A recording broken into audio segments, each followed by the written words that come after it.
Howdy, everyone. Frankie here, New West Reset. Hello. How's it going? Welcome back, and thank you very much for shooting in and joining a fella here for another one. Another live one, as a matter of fact. New West Reset Live, episode 158 here today. Sunday, February the 15th, 2026. Just a wee past 5 p.m. local time. That's mountain time. Because, as always, we're coming at you from the foothills of the Canadian Rocky Mountains, right here in southwestern Alberta. Calgary in Purdy, Alberta.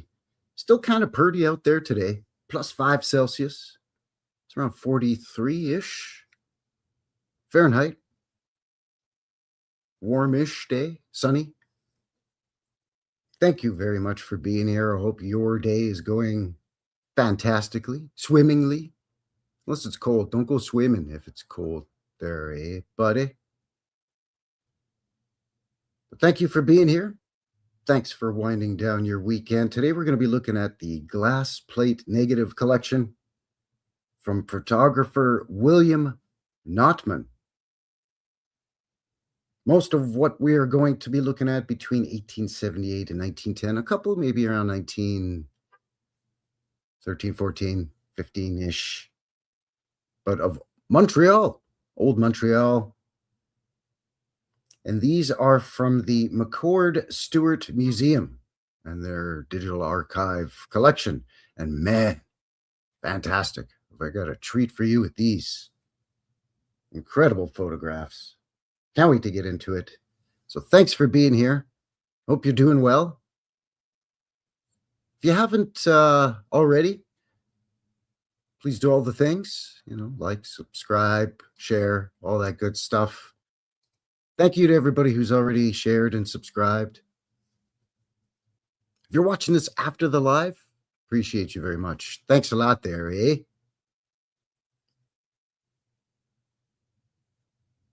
So links below for everything we're going to cover. As per usual, we're going to look at the Wikipedia real quick about this photographer. And a couple of other quick links, or actually one other quick link. Then, as per usual, we'll take a mid-show break and I'll give you a sneak peek at your upcoming midweek vintage footage. We'll come back and we'll dive right into the photographs.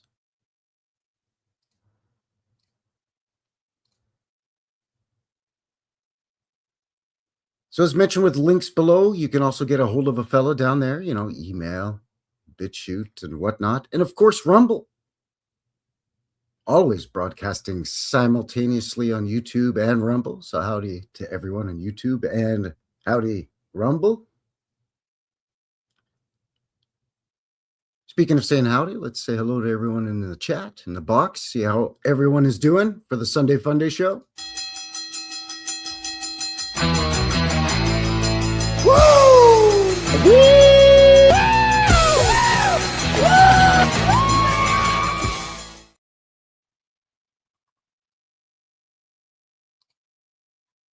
Wiley Metz is here from Montana land. Howdy, neighbor. Good to see you. Channel 53 in the box. Hello, hello. How's it going? Howdy, Kathy. Kathy Broaden from the Bluegrass State. Teresa's here as well. Howdy, Terry. Good to see you. How you doing? There's Ross Water the Tree from Missouri. Kansas City, Missouri. Russell's here as well. Good to see you. Happy weekend to you, or happy Sunday Funday. Wood Chrome. Hello. Excellent day to split wood for the frigid week, the coming frigid week. Yeah, it's supposed to get, we're above 0 Celsius here, so warmish. Supposed to go dip down to minus 20 Celsius by Tuesday, Wednesday-ish. Snow coming. Great. You know why? It's my fault. Been jaw-jacking about how nice it's been around here for way too long. So now it's my fault. Howdy, KJ. Kinley Jackson in the box. Good to see you.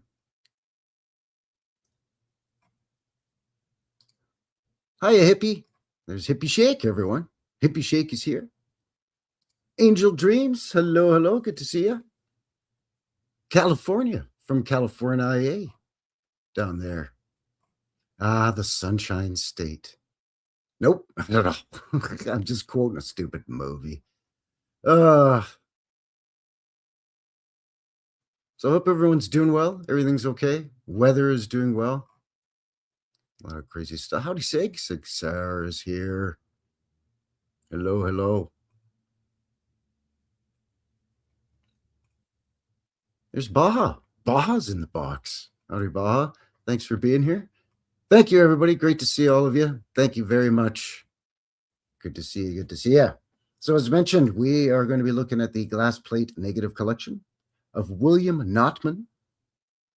Again, from the McCord Stewart McCord Stewart Museum, Montreal.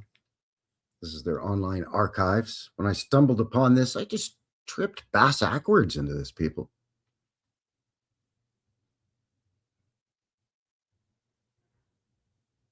Beautiful photographs. And again, the photographer is William Notman. So I thought we'll quickly look at what's going on with this guy. See what's happening with him.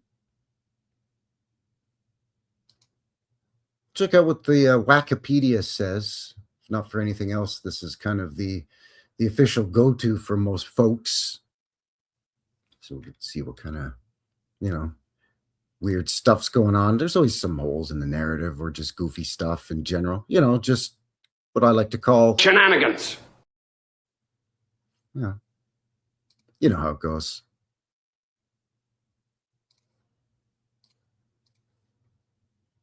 So this William Notman, it's a strange last name, by the not man. Is this guy made up? Is that what they're trying to tell us? Anyways, he's a Scottish-Canadian photographer and businessman. The Notman House in Montreal was his home from 1876 until his passing in 1891. What's this place look like? Yeah. Considering it's a photographer's home, you couldn't have taken a better photo. It's not a bad looking place, though. So it's since been named after him. Notman was the first photographer in Canada to achieve international recognition. There it is.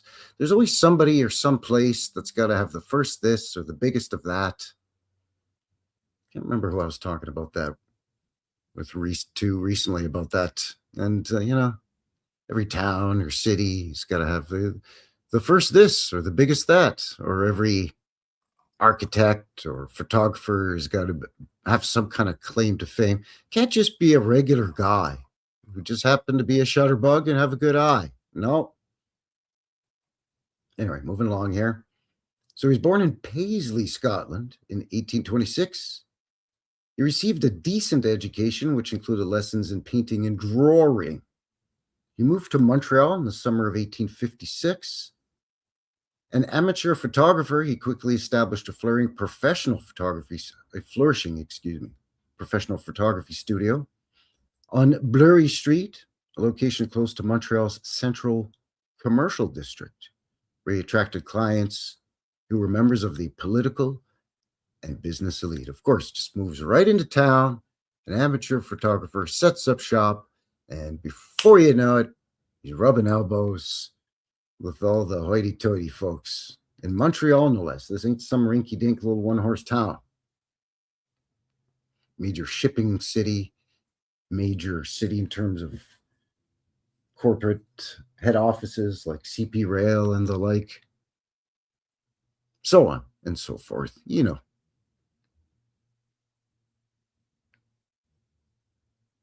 His first important commission was the documentation of the construction of the Victoria Bridge across the St. Lawrence River. Near St. Lambert. Yeah, I think I know where that bridge is.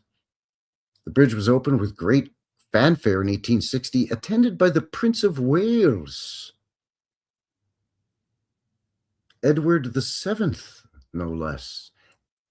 And of course, Notman's camera was there.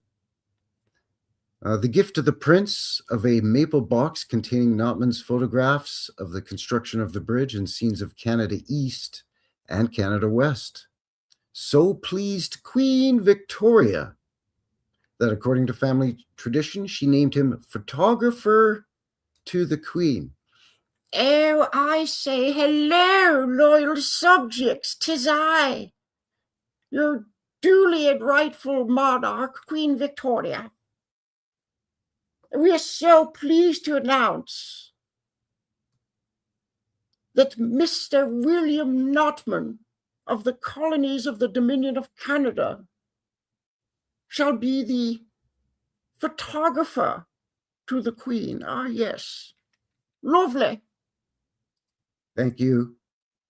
Thank you very much, Vicky. Thanks for jumping in. 'Tis my pleasure. Good day. Yeah. Notman's status and business grew over the next 3 decades. Well, I guess hobnobbing with royalty and whatnot. You know, Prince of Wales and his mammy. So he established branches throughout Canada and the United States, including seasonal branches at Yale and Harvard universities to cater to the student trade. Notman was also an active member of the Montreal artistic community. He collaborated with other artists, such as Alexander Henderson, to sponsor and host art exhibitions in his studio. And then the studio also provided training for aspiring photographers and painters. He was highly regarded by his colleagues for his innovative photography and held patents for some of the techniques he developed to recreate winter within the studio walls. Oh, so you'd come into the studio and he would make it look like you're outside going sledding or tobogganing, and you're all chilly, rosy-cheeked. But meanwhile, you're just in his warm, cozy studio.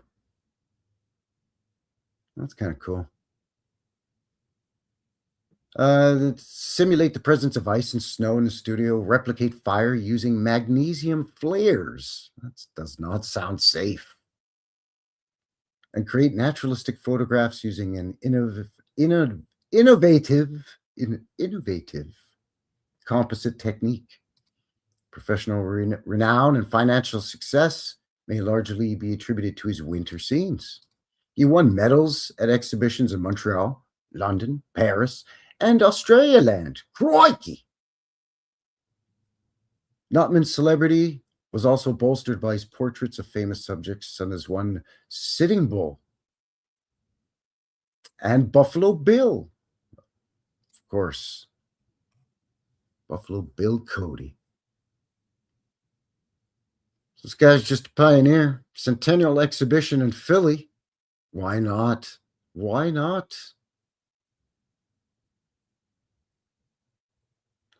When he passed suddenly in November 1891 after a short bout of pneumonia, management of the studio, William Notman and Son, was left to his son, William McFarlane Notman, an experienced photographer in his own right, who with his brothers had accompanied the itinerant settlement known as End of Track for the Canadian Pacific Railway. Oh, the CPR is always got to have their tentacles into the official narratives in Canada, it seems, from coast to coast to coast. Anyways, they documented the completion of the railway in Western Canada. Oh, sure. They were there for the hammering in of the last spike, were they? I'm sure they were. Howdy, Sage. Dragon Sage is in the box here. Good to see you, bud. How's it going, eh? So his eldest son and partner, William McFarlane Notman, inherited the company. And then when he passed the cancer in 1913, his younger brother, Charles, assumed responsibility. At 35, Charles retired, sold the studio to Associated Screen News. In 57, the Notman collection was purchased by McGill University in Montreal. 200,000 negatives, 43 index books, 200 picture books and assorted memorabilia were transferred to the McCord Museum of Canadian History. There you go. That's where we're going to be looking at. The glass plate negative collection, a sample, just a slice of, because it's massive. I filtered it down to a time frame in one specific area, Montreal. But this is a well I'm going to continue to go to because it's outstanding collection. Absolutely outstanding. Hey, Vincent. Cousin Vinny is in the box on Freemason. Good to see you there, bud. Always good to see Cousin Vinny over here, eh? So, Tommy, where have you been, huh? I've been watching Newest Reset. Huh? Oh, it's Newest Reset. It's this thing on YouTube. He goes around, he does his boots on the ground thing. They'll tell you.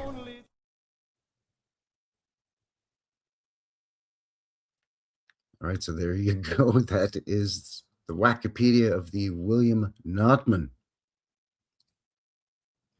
Always a few things that jump out as being very strange or peculiar when it comes to a lot of these official, reference sites such as the Wikipedia. Right? There's always at least one or two things that, I don't know, for whatever reason, I don't know. It jumps out as being odd or strange.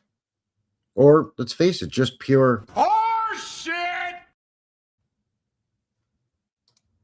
Anyway, one more quick one. We're not going to go through this, but again, link below for not only the Wikipedia we just looked at, but this one here, which is this is William Notman, Life and Work, and it's the ACI.ca website.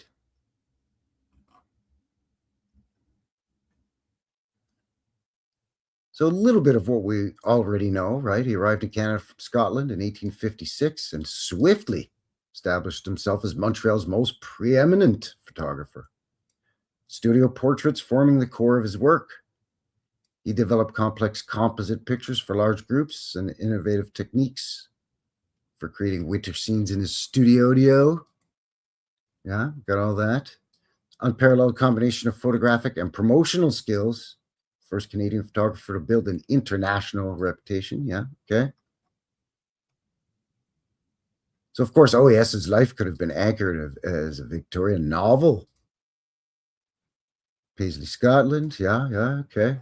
His father was a designer and manufacturer of woolen cloth. Wool in Scotland? You don't say.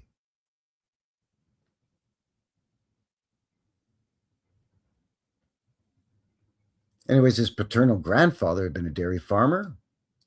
Young William Notman was the beneficiary of his family's ambitious upward mobility. When he was a teenager, the Notmans moved from the town of Paisley to the city of Glasgow. Glasgow. Aye, Glasgow. Although there were no known details of his schooling, it's evident that young William received a decent education, including training in painting and drawing. Okay, yeah. He had high hopes of being a professional artist, but was advised to join his father's business. Scottish economy took a downturn in the 1850s, and their family fell behind on its payments to suppliers. In turn, the suppliers limited their credit, making it difficult for the Notmans to keep their business afloat. Uh-oh. In a desperate move, young William Notman fabricated additional client orders and tried to sell the goods to repay what they owed. But this only compounded their debt. Oh, see, you can't do that. Falsifying your books, cooking the books. Although, let me take it from Frankie Fingers over here. Okay, if they're going to open the books like that, you can't just open the books to anybody, huh? You gotta have a couple of front and shell companies and layers of protection if you pick up what I'm saying, eh? Anyway, sorry, tangent. Although he certainly, of course, I'm joking. Don't do organized crime, people. Don't get involved in the mob, people. Anyway, although he certainly knew it was not above board, he seemed not to understand that it was entirely outside the law. This is dodgy, but it's not illegal, is it? Let me try and find out, rather than finding out first. Eventually, the fraud was revealed and charges were laid. The historian Stanley Triggs concludes that the family likely dedicated the best course of action was for Notman to flee the country so the family could lay the blame safely at his feet and avoid prison for everyone. What? So some historian says that probably what they did is the family blamed it on him and he had to take off and flee to Canada land and sail to Montreal. It's all part of the British Commonwealth, even back then. You got to have papers and boarding papers. And it just, I mean, I suppose in theory you could sneak onto some boat and stow away passage to Montreal, but this ain't the movies. It's not as easy as it sounds, I don't think. You know what I mean? I don't know. That's right, Wiley. Absolutely correct. Yeah, crime bad. Succinct to the point, that Wiley is. Odin's Raven is in the box. Howdy, howdy, howdy. Good to see you. Thanks for shooting in. So anyways, this historian just figures this is what happened. Anyways, so he sails to Montreal, then the thriving hub of British North America, leaving behind his wife, Alice Mary Woodwark. Alice Mary, spelled Mary like happy and joyful. Strange. And baby, Fanny. Really, who names their baby Fanny? That child's name was not Fanny. Fanny is a short nickname for something. Like Francis or something, maybe. I don't know. Anyways, I'm getting hung up on the wrong stupid stuff here. So Montreal in 1856, soon found a job with Ogilvy, Lewis and Company, a dry goods firm. And he sent for his wife and baby. Okay, the same year. The winter closed down imports for the season, so he decided to set up a photography studio. He had no professional experience, but there's some evidence that he was an amateur photographer and may have received some photographic instruction in Glasgow. Scotland was a center for the relatively new art, science, and business of photography, boasting exquisite professional practitioners like the studio partnership of David Octavius Hill and Robert Adamson.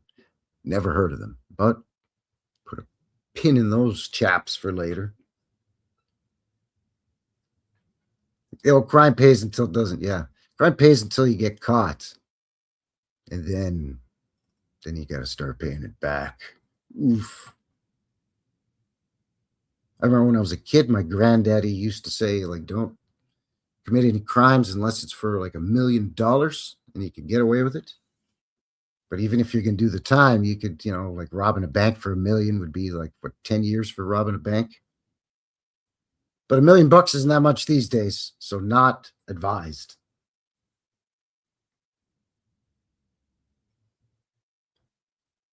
So in 1856, Montreal was not bereft of photographers. Those city directories from the 1850s suggest that fewer than 10 professionals were operating.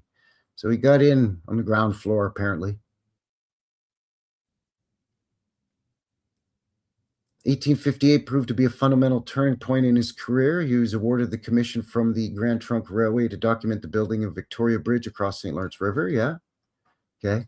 And then, the photographer to the Queen. Sure. Okay.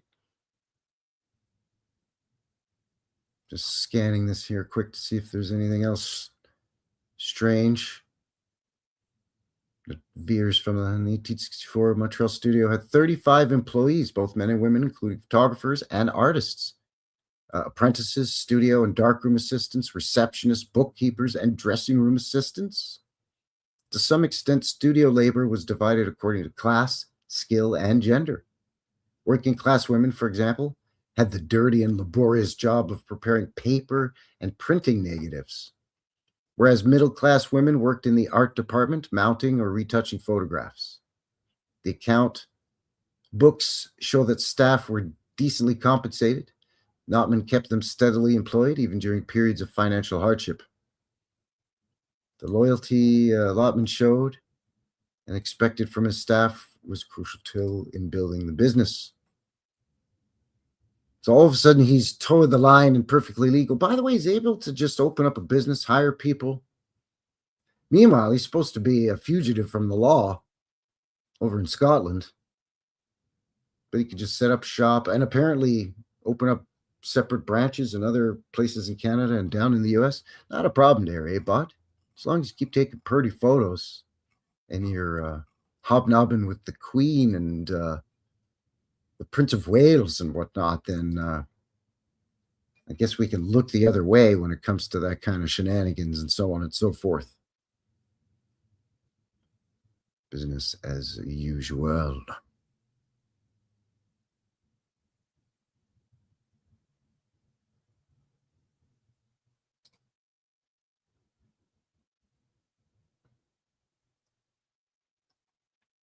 So once again, thank you very much for joining me here. New West Reset Live, episode 158. Very quickly here, we're going to have a quick, we're going to have a look at, not a quick look, we're going to have a look at glass plate negative collection from the photographs of William Notman, 1878 to 19 teens, Montreal.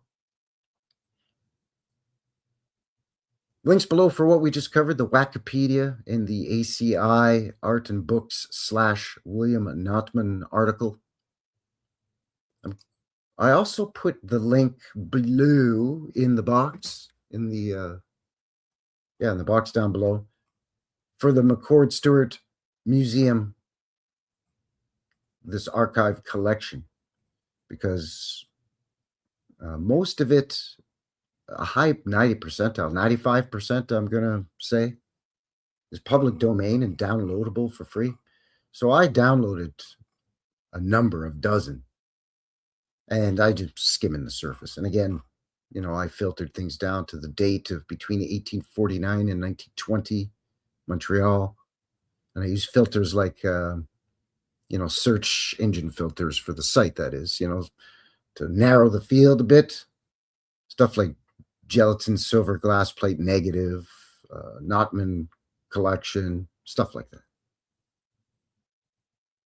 But if you want to peruse through everything, I was looking for Montreal, Toronto, some of the big cities, because I figured the likelihood of hitting some collections, some archives online that had some very, very fine photographs, the likelihood would just be a lot better if it was a major city like Toronto, Montreal, maybe in Vancouver to some extent. And man, jackpot for this one. So rather jabberjawn about it. You say we get into this here and we'll have a look at a few photographs. And then once we're at about the 1 hour mark, we'll take a mid-show break. And then we'll come back and we'll finish it off. Huh? What do you think? Sound good? Huh? Hey? All right.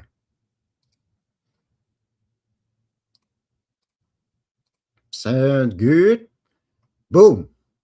And again, these are between, say, 1870s and 19 teens, Montreal, Quebec, right here in Canada. So this is the 65th Regiment Armory in Montreal, photo taken in 1913. Of course, because you got to have your cannons there, so that's how you know, I guess. Looking very much like a castle. We're going to assume they're going to tell us it's built in 1885 or maybe 1865. But it's Montreal. It could just as easily be 1765. At least by what they tell us. Already got some age going on here with this curb. Super low windows. Right away, I'm wondering if this is a phony foundation. How fancy this storm drain is here. It's pretty nice. Sheesh. Pretty fancy, isn't it? For a storm drain. This is the A. Joyce Confectioner on Cathcart Street Montreal, photo 1900. Yeah, just a candy maker, candy shop. Yeah, nothing to see here. What, what? Just a candy store. No big deal.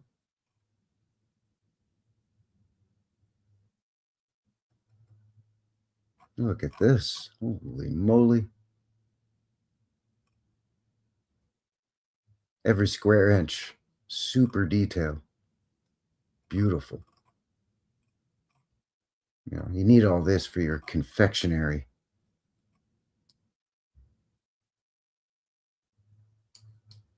Not to mention the mansard roof and all the tech. Whatever this is way up here. Outstanding. See if we can see inside. Nope. The drapes closed.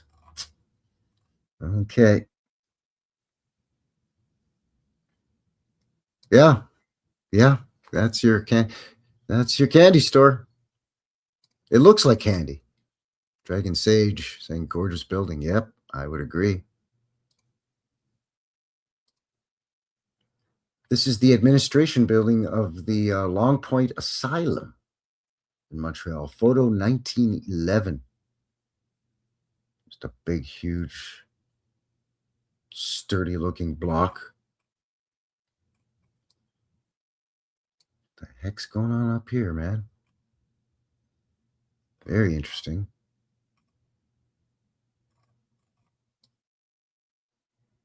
Could have fancy, super fancy pediments over your entranceway to your nut house, if you excuse the expression. But you know what I'm getting at, right? It's who's going to be appreciating all this? The staff are too busy looking after the patients. I'm going to go with patients. And the patients, they're not, they're not looking up there in amazement. So who's that for? Yeah, of course it's an asylum. Odin's Raven. Of course it's an asylum. This is Ardvarna, Mrs. H. Vincent Meredith's house, Montreal, Quebec, photo 1906. Oh, yeah, just on a slight slope here. Holy moly. Imagine this in the wintertime, covered in ice. Of course, there's like a stone retaining wall here. And this wrought iron gate. But this, well, that's just her house. What? It's just this lady's house. No big deal. My goodness. Look at the entrance.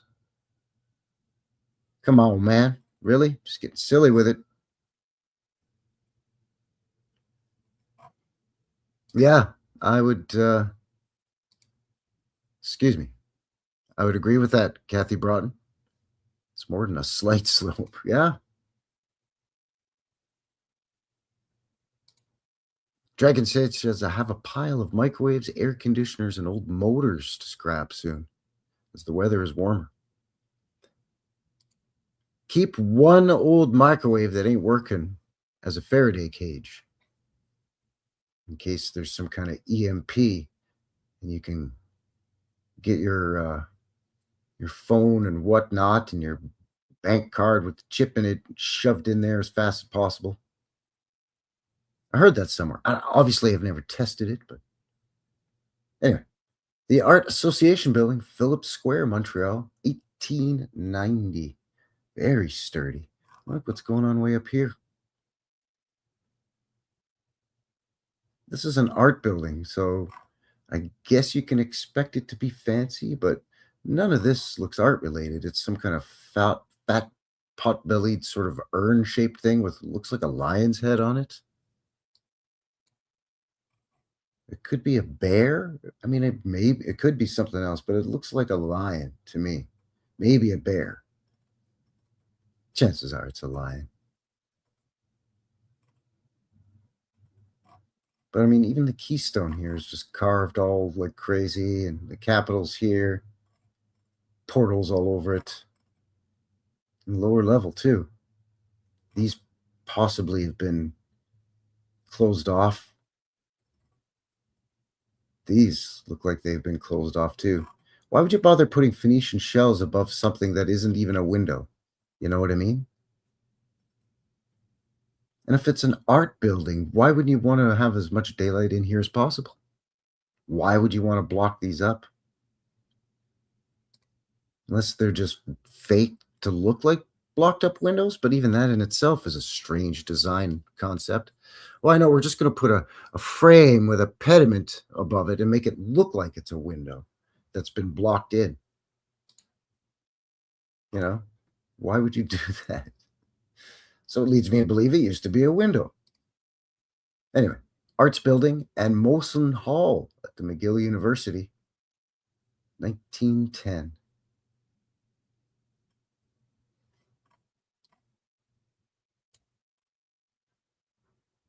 Already looking very aged here.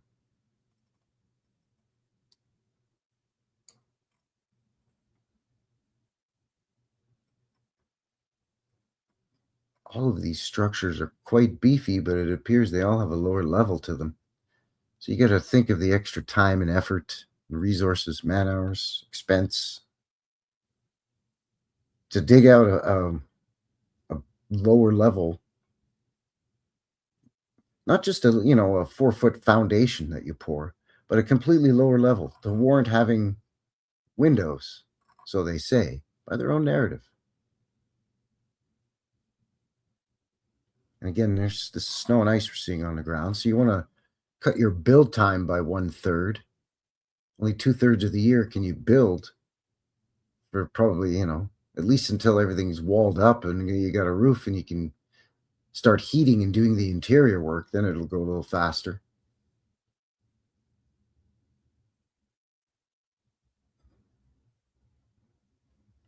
Howdy. Thanks for shooting in. Good to see you. Is that George? It's spelled Gorge, but I'm calling you George unless you correct me. Sorry. The back of the Bank of Montreal.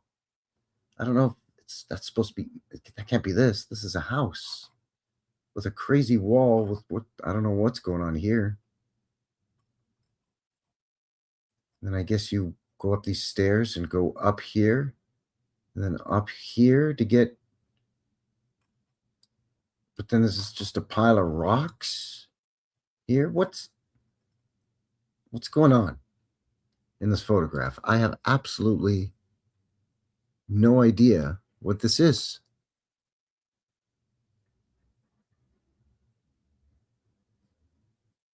I mean, it's obvious. I don't mean I was staring at them, but I can't exactly control which direction my eyes go in all the time.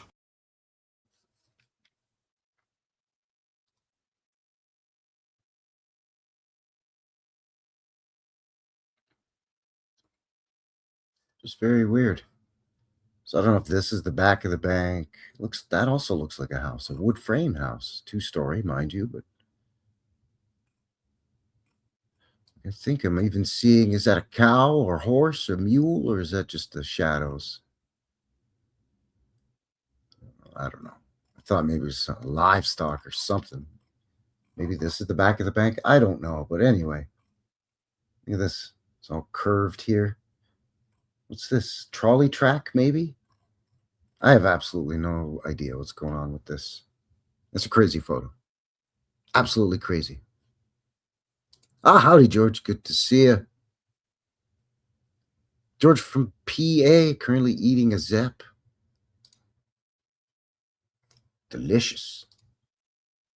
The back of the Redpath Museum at McGill University. 1913. Yeah, because that's easy to build. No problem. 1913 is not the build date, by the way. That's the date of the photo. A lot of these were told they're built, late 1790s through to the mid 1840s. It's Montreal, and McGill University is a complex of buildings that some of them are quite old. At least that's what they say. But probably older. This is the Balmoral Hotel on Notre Dame Street. photo is from 1890. We got the tram or the trolley tracks here. It's like we might have some pavement lights here, perhaps, because these windows let light down into the lower levels here. These are often now these are just boarded up and painted and framed in, or they're they'll put a stone tile or mosaic tiles, maybe try to emulate this. There's another set here. So there's something underneath this, at least under here, but potentially under all of this, or maybe under the entire street, who knows, for them to warrant having windows to let light down inside and pavement lighting. That's why this window usually is a display window. It's got a raised floor in it, because this light is going down, or is meant to go down.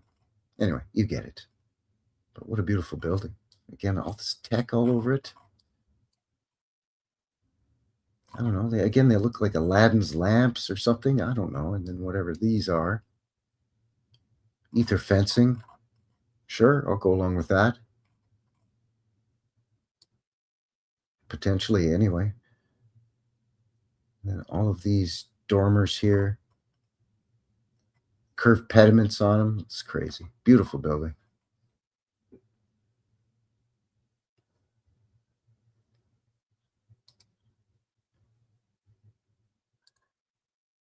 Yeah, I mean, it really is. And not all of these are in quote unquote the old port part of the city. Some of downtown Montreal is slightly up from, the old port or the really, really old portion of the city. So yeah, it's quite, yeah, we're going to see a bit of Mount Royal in here. We're going to see the Golden Mile, the Millionaire's Row, as it were. Absolutely. Paul Thaddeus is here on Rumble. Good to see you, Paul. Thanks for shooting in there, bud. This is the Bank of Montreal branch on Des Street. Seigneur, excuse me. 1895 is the photograph. This is a rough-looking street, bub. It looks like it might still just be dirt, but then they've got stone for where you as a crosswalk. They've got sewage though, so supposedly they've got it underground storm drains and plumbing. Anyway, this is your bank. Yeah, you could have a big shield on this with, I don't know, Lady Liberty or something. I don't. Amazing. 1894. So the photograph, this building is a year old, they're saying, when this photograph was taken. Photograph is 1895.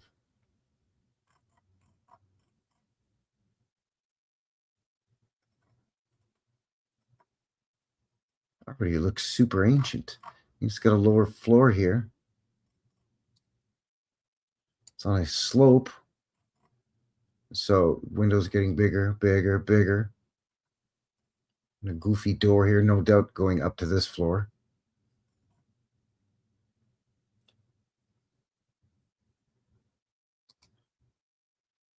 Bank of Montreal, the Green Avenue branch in Westmount, Montreal. Photo from 1906. What the Sam Steele's going on here? So again, this must be the Bank of Montreal's crest. So it was in fact supposed to be Indian headdress, Indigenous First Nations people's headdress that I thought was a Lady Liberty. Yeah, okay. I see it now. Of course, you gotta have a beaver. Yeah, why not? Another beaver. Oh, that one's in the coat of arms. Okay. All this for a bank. Oh, excuse the sirens in the background. Wouldn't be a live show here for the New West Reset channel without sirens in the background. Howdy, Lauren. Lauren Priest in the box. Mudflood Bank. Well, it does look very stumpy considering the grandeur of the decor and whatnot, right? I mean, it's stout and stumpy as it is, there's a lot of pomp and circumstance going on here. This is their official main branch and head office, Bank of Montreal. 1891 is this photograph. Yeah, come on, man. Yeah, there it is again. Look at these pillars with these capitals. Are you kidding me? Exquisite.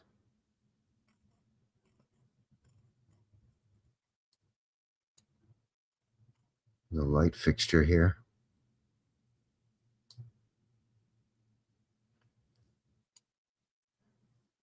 Very interesting.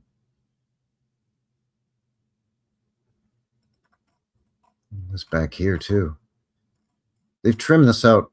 They're obviously prepped it for a postcard. It looks trimmed. Mind you, they have left the wires in, which they rarely do. Could be the exposure. I don't know. It looks a little wonky here. Could be the exposure.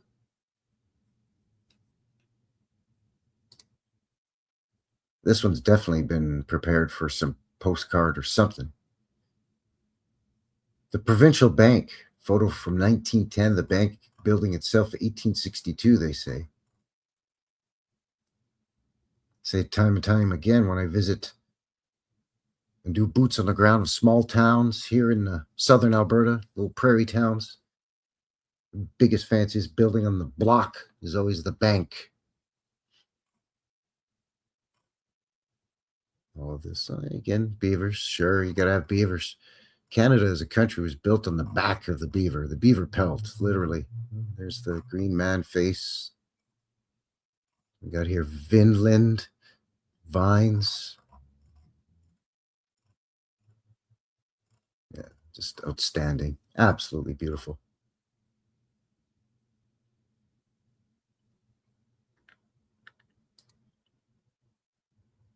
The Bon Secours Church on St. Paul Street. Photo from 1884.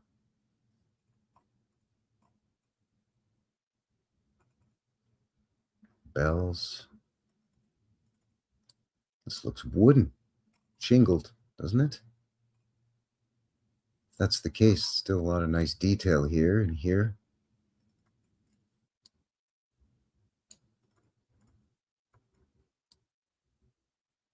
This is definitely not wooden.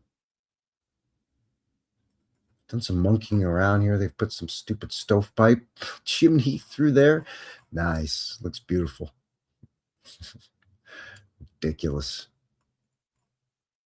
This coining effect. Big stone church up on a big retaining wall here.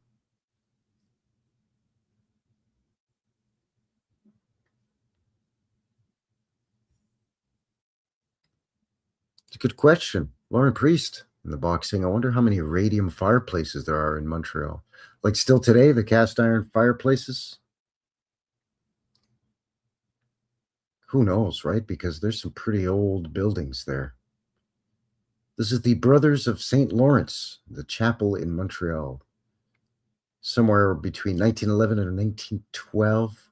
Just to give you a couple of interior shots. Look, even in this modest little chapel, look at all of this.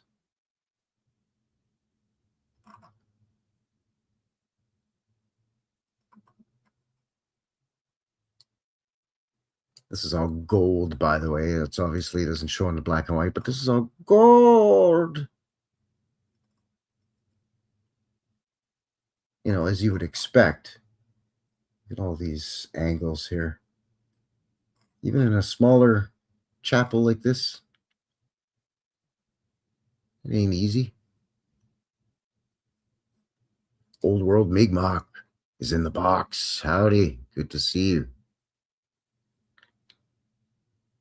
Channel 53 says, I've been to BC twice. Love Victoria, especially at night. I've been to BC a few times.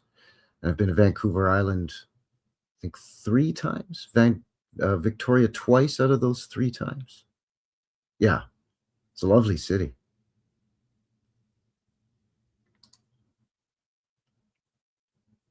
This was labeled as a building on St. James Street in Montreal in 1916. Just some building. See if we can figure out what it is. A bunch of crazy symbols up here. I don't know what those are.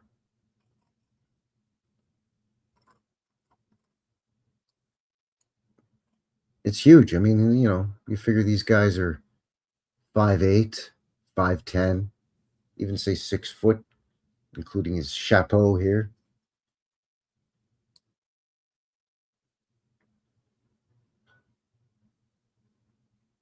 This is the Bank of Montreal building, I believe. But this, just labeled building. Just keeps going and going. It's ridiculous, whatever it is. What's this? Statues. Look at all this. I'm just noticing. Come on, man. Yeah. Huge. Pillars, pillars, pillars.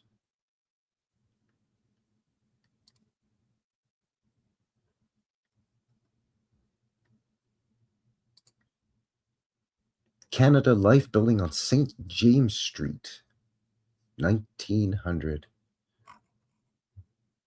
Look at this. Of course, this beautiful detail and all of this here. This looks like a garland or like a door knocker. You know what I mean?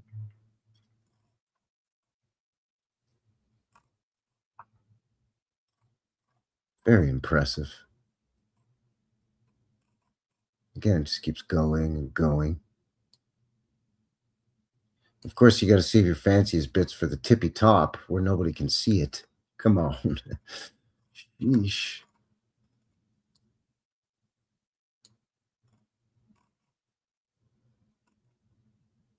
Big, tall entranceway. Even all of this carving on this pillar. Pyramid here, here. Canadian Bank of Commerce, CIBC, or today's CIBC. Canada Life building.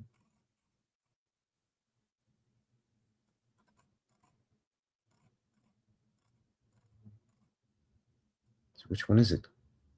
Canada Bank of Commerce or Canada Life building? Anyway, moving on. Not like it matters. This is a carriage at Miss Linton's residence on Sherbrooke Street, 1903. This is just a house. It's fine. Looks like it's been here forever with all of this ivy creeping up. Look at this stained glass here. A shell design in it. At least I reckon that's what it looks like to me anyway. Oh yeah, you gotta have dead birds and flowers on your hat there, ladies.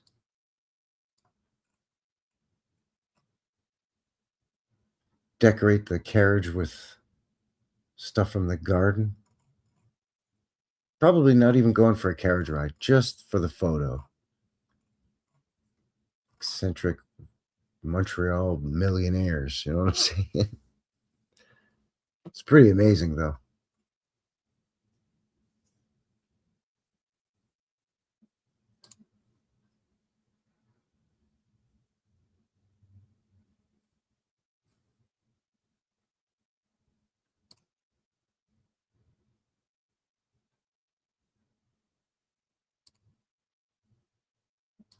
Are we still here? Is everything okay? Just getting a notification that there might be some kind of technical difficulty. Hopefully you can still hear me. There I am. Can you hear me? Test, test, 1, 2, 3. Test, test. Something strange going on.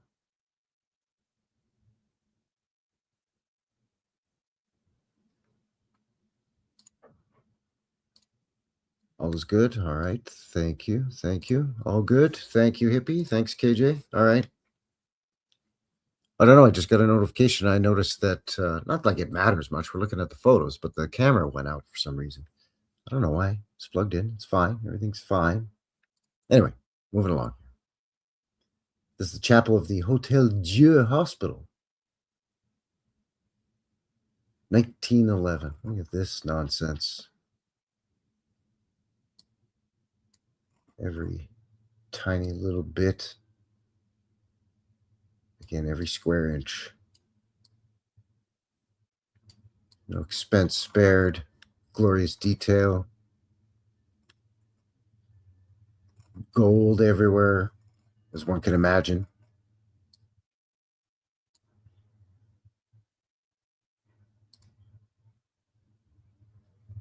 The Chateau de Ramsay, Notre Dame Street. Chateau, yeah. It's French for castle.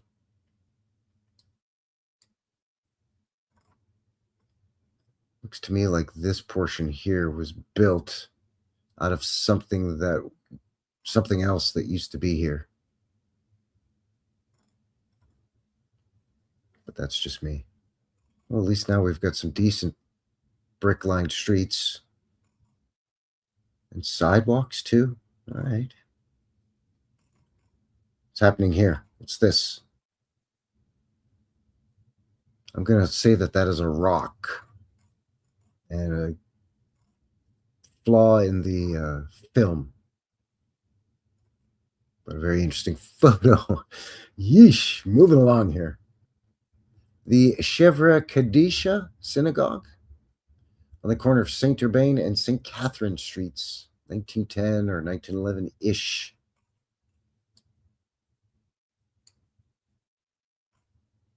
Photos taken sometime around 1910, 1911.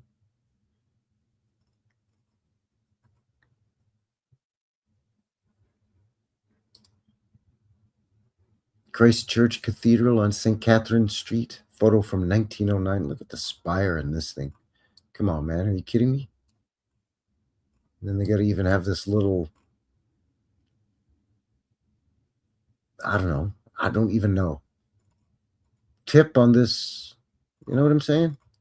Not to mention all of this design work.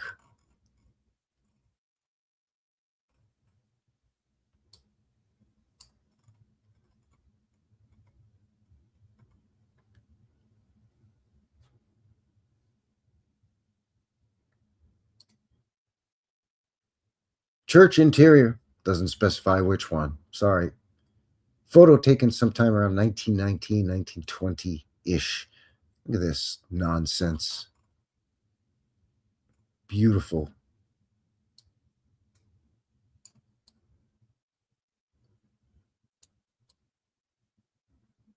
Some kind of beautiful painted details in this dome.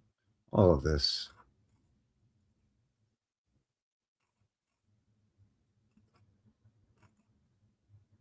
I don't know. Is this brickwork here? And then they've done something with they've painted the mortar, or I don't know. Is that tile? I have no idea. It's absolutely exquisite, though.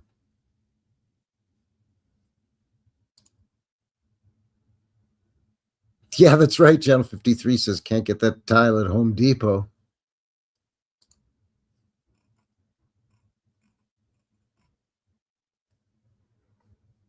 Sheesh. Dragon Sage saying small tiles. Yeah, Odin. You're right. Odin's Raven. So much work.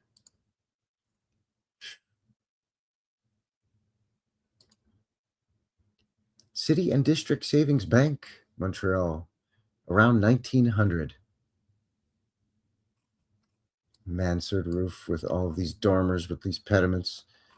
And then you got to just have all the detail. I mean, you know, I don't want to sound like a broken record, but it's almost the same old song and dance. You know, when the exquisite becomes routine,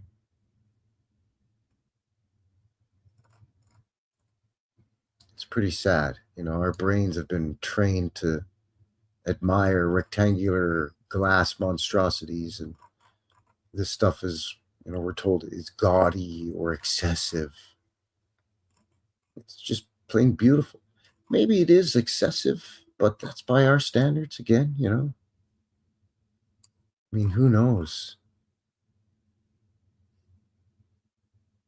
Could have been just run-of-the-mill stuff. Again, I love that it's a massive arched entranceway. But as long and tall as it is, you still gotta go up a bunch of steps to get into it. At one point, could this have been a window? Because from here up, barring this little detail here and here, it's identical to all the other windows. And the original entrance is under here, covered up by this, because this has been mud flooded. They couldn't really dig it out, so they dig out, a few feet in the front. They get in there, convert a window to a door, build some stairs. Now you've got your access to go in. But this, what they're calling a basement or semi-basement, it's often referred to here in Canada land anyway, semi-basement, potentially could have been the original ground level first floor. The ground was lower. They've paved and bricked over a lower level like this.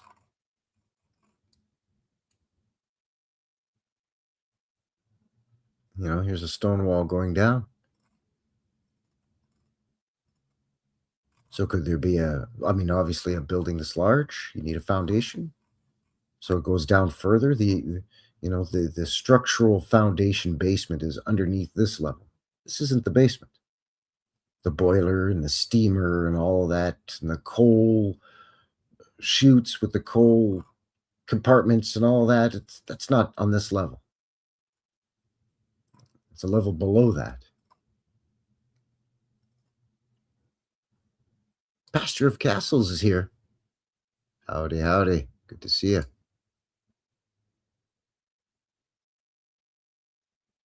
Anyway, moving along here to the old City Hall on Notre Dame Street. Photo taken in 1895. What a beaut. Look at this thing. Let's start up here with all the antiquitac. The mansard roof with the air exchange system here. This is how they would draw air into the building and bring the fresher air in and through, air pressure and flues and ventilation. They'd run it in the hollows of the walls, and it would push out the quote unquote stale or bad air and draw in fresh air. Anyway, look at all of this. What a beauty. This is right in a major square, too. I think Victoria Square, I think is what it's called. The big monument here. The homage to, it's supposed to be to Queen Victoria, maybe.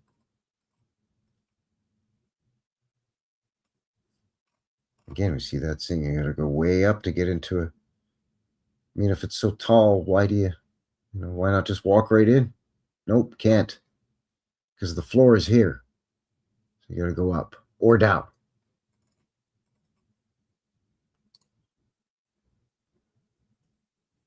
This house is called Cloverly, and it's Horace A. Hutchinson's Horace A. Hutchins house on Rosemont Avenue in Westmount, Montreal. Getting into the mansions and the state homes here with this one. And they name their house something, this one being Cloverly. Again, keep in mind construction build times when you see the ice and snow. Not to mention it's on a huge slope, because that's easy and convenient. Conical dome with, look at these scalloped tiles or shingles, probably slate or something. Incredible. Incredible. Stairs to go up to the main floor. And there's a void under here because there's a bloody window there.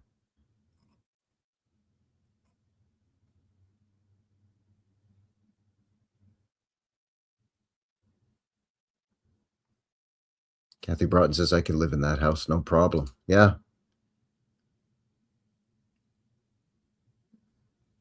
Good point, Lauren. Lauren Priest saying early engineering is underrated. Yeah, absolutely. Well, in the centralized steam systems from one big building, and it would that whole steam system with the steam pipes would run through tunnels under the streets from building to building to building, and a larger building would heat, 3 or 4 or 5 smaller buildings like this. That alone is just amazing. The engineering of that, you know what I'm saying?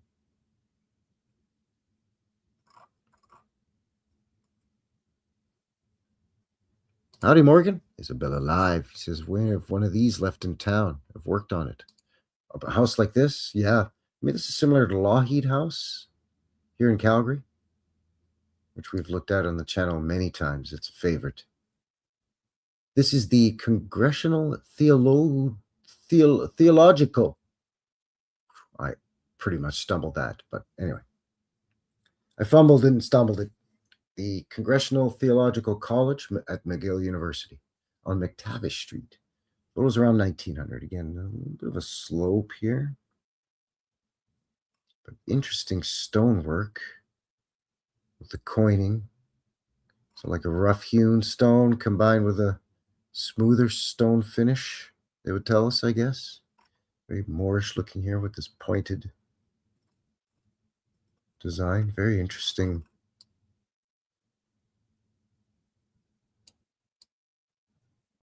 What do you suppose this thing does? You know?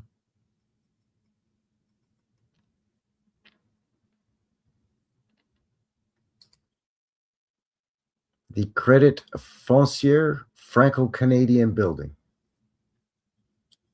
Photos from 1914. And this is another one where, I mean, for the most part, if you're walking down the street or driving by, you're going to notice this. So, okay, I understand. Fancy capitals up here, this detail. A little bit of this dental molding sort of design along here. Okay, sure. Pillars here, great. Looks like we even have, these are definitely pavement lights. These are little tiny prism windows, not necessarily prism shape, but little pieces of glass in a metal framework embedded in the concrete sidewalk that lets light down into a lower level. A lower level that you can see from in this half window as well. And this one, and this one. That's why these line up all the way down until all the slope gets rid of the last little window. But anyway, so you get some fancy stuff here. I get it. I understand. That makes sense. This is just, okay, your standard tall building. Looks like it's actually just been facaded with this. Probably brick underneath. But anyways, then way up here again is where you get your fanciest stuff. I mean, you're not seeing this from on the street. Again, it's hard to see, but all of these are super detailed in here. Excuse the pixelation. But I mean, I say it all the time, but who's seeing that? It's beautiful, but I don't know who's seeing it. This is the Diocesan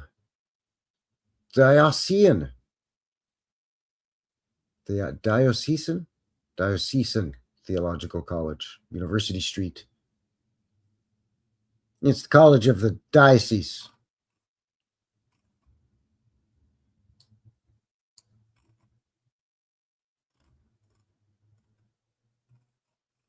A lot of weird little bobules and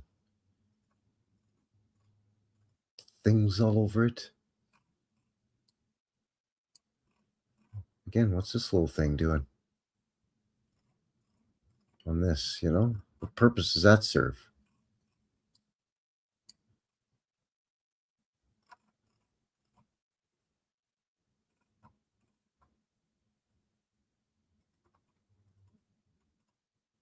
These are, see what I mean? The photographs, they're beautiful. You can get in pretty tight on a lot of these. You can see there's looks like a griffin or a winged creature of some sort.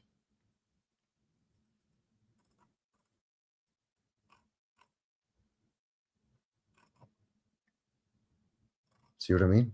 Incredible.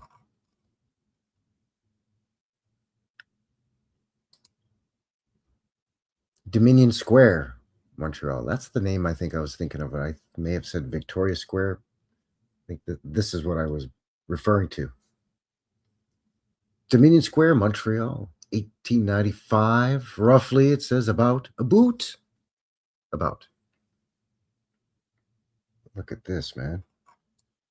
You get your trolley or your tram here, a bunch of handsome cabs. I don't know what this little building is.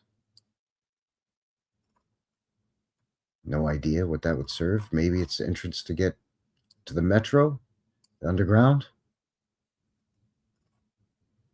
Could be a public bathroom, washroom, restroom facilities, toilets. You know what I'm saying? Anyway, look at this, man. Tartanadia, Tartary in Canada, basically. You know, one of the things we would refer to as Tartaria or Tartary in Canada. Canadian Tartary. Tartanadia. Absolutely exquisite. Not to mention all of this landscaping, just the infrastructure, again, the electric, all the lights, and then just beautiful stuff like this. Come on, man.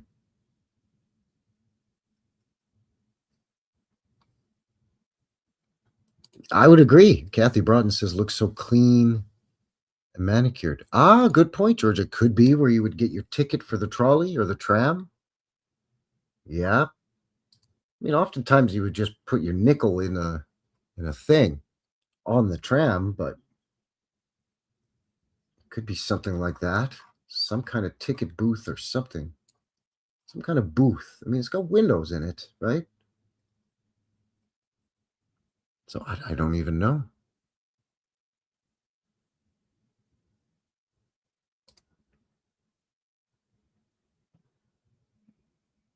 Thank you, Hippie. Hippie Shake says, amazing photos, Frankie. Yeah, I was jumping for joy, shall we say, when I found this collection. Look at even all this in the background. It's all old world. It's all castles and chateaus and spires and towers and domes. Come on. Come on.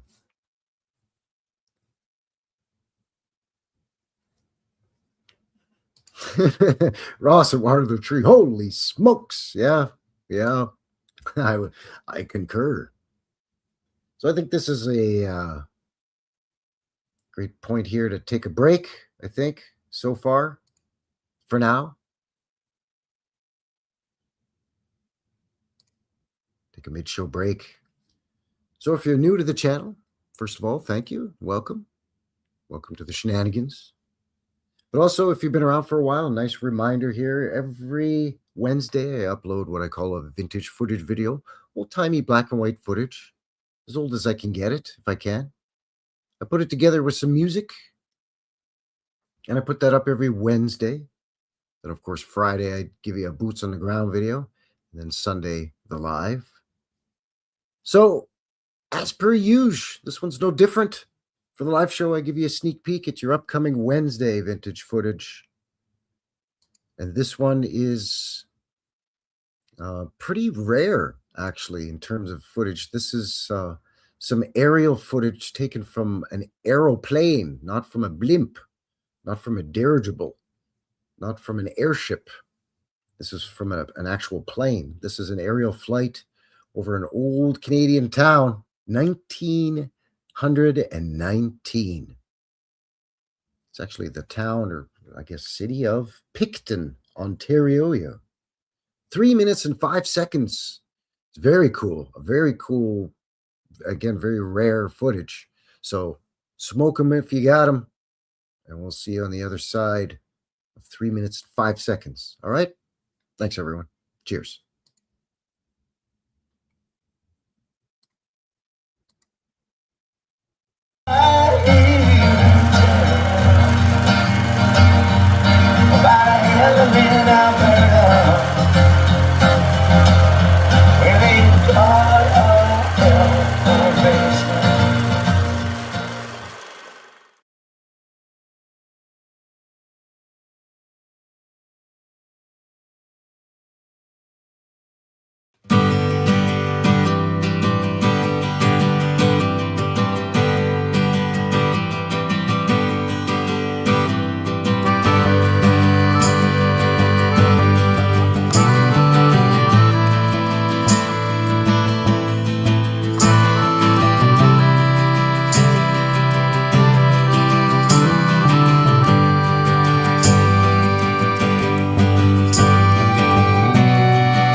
All right, and we are back.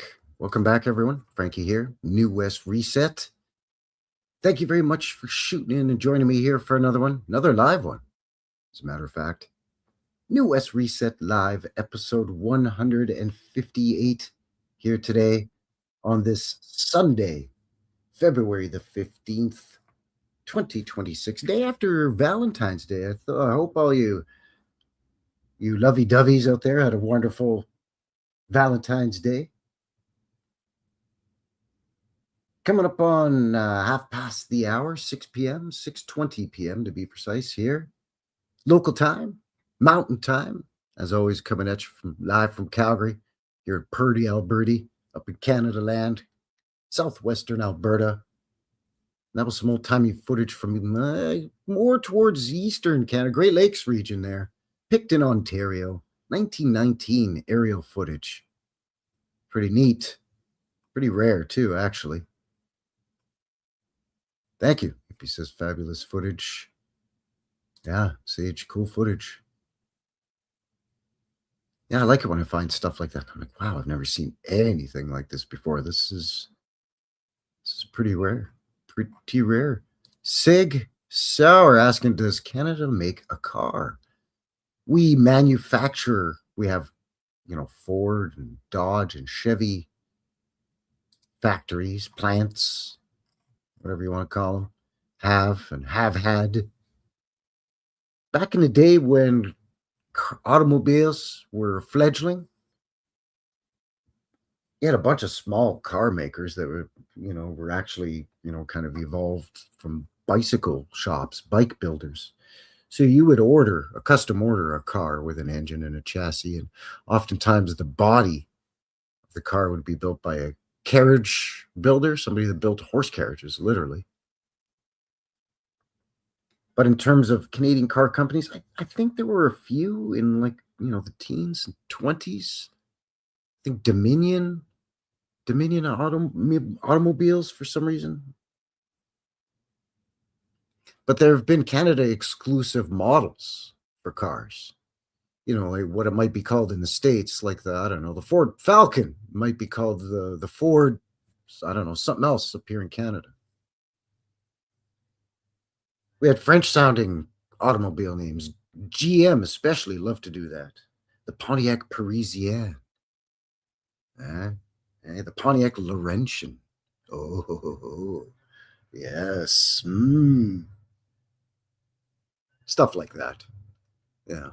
To try to tap into Canadian patriotism, which is about 10% of what Americans' patriotism is towards the States.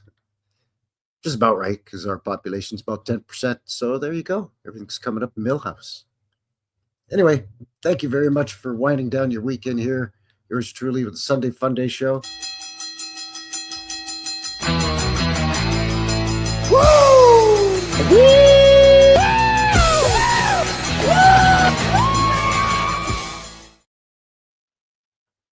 If you haven't already, please like, comment, share, and all that. Subscribe. Make sure you're still subscribed. You know, all the things. Just helps to push a fella out into the algorithm.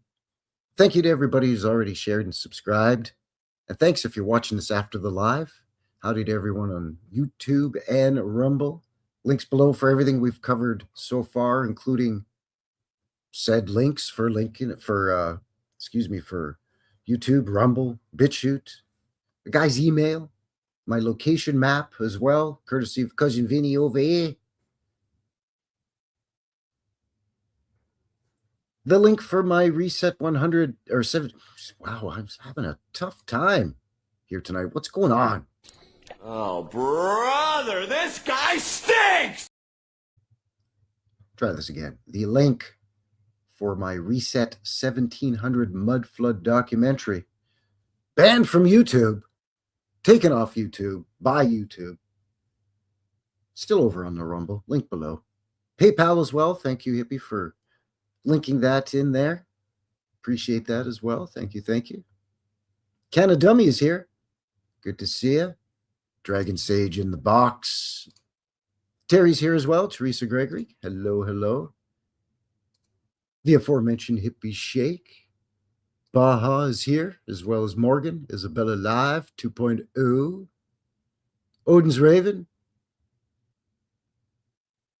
There's Ross. Water the Tree. 6 hours here. Dragon Sage. Howdy. Good to see you, Sage. George is here. Channel 53. Hello, hello. Good to see all of you. Appreciate you being here.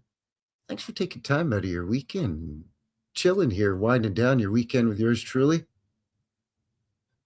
Pastor of Castles in the box. Hello, hello. So these photos are from, these are the glass plate negatives. No, excuse me, the silver glass plate. No, excuse me, the gelatin silver glass plate negatives, the good stuff.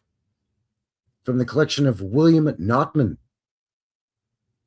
1870s to 1920-ish. From the collection of the McCord Stewart University online archives, the digital collection. Top of the show, we looked into the William Notman, the photographer himself, just a little bit on the Wikipedia and another site. Links below for that. And when we left off, we were having a look at some of these lovely old photos. So without further ado, let's get back into this thing. Thank you very much once again for joining me here. I appreciate it. Dr. Fife's Horse and Sleigh at the McGill University, 1898. These are just some of the buildings in the McGill University campus compound. Again, all the fanciness way up high. Looks like a cold day, but they're doing all right in their Hudson's Bay Fur Trading Company fur coats and hats and whatnot. They look just fine. Whoever Dr. Fife and his special lady friend are, they look as snug as two bugs in a rug. Dr. James Perigo's house on Sherbrooke Street. I guess a doctor, sure, he's going to have a little bit of a fancier house. In New York, you'd call this a brown stone, I'm guessing. A lot of these in Montreal as well. That rough-hewn stone with that smooth cut. Put some faces in there, sure, why not? Yikes. What is this? Kind of a swirl deal? Yep. You kidding me, man? This is what a six-sided, but then scalloped or semicircular on the very top and then squared on the bottom. Yeah, a little extra work, but it's fine. It's totally fine.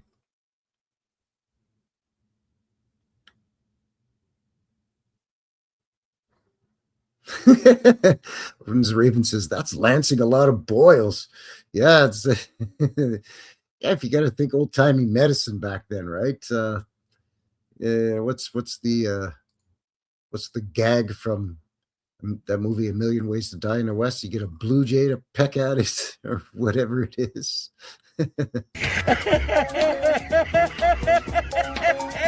I wet my jockeys here.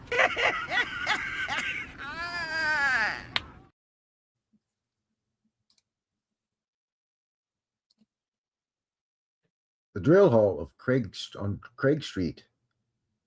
The drill hall for, I don't know what, military, I guess. The army?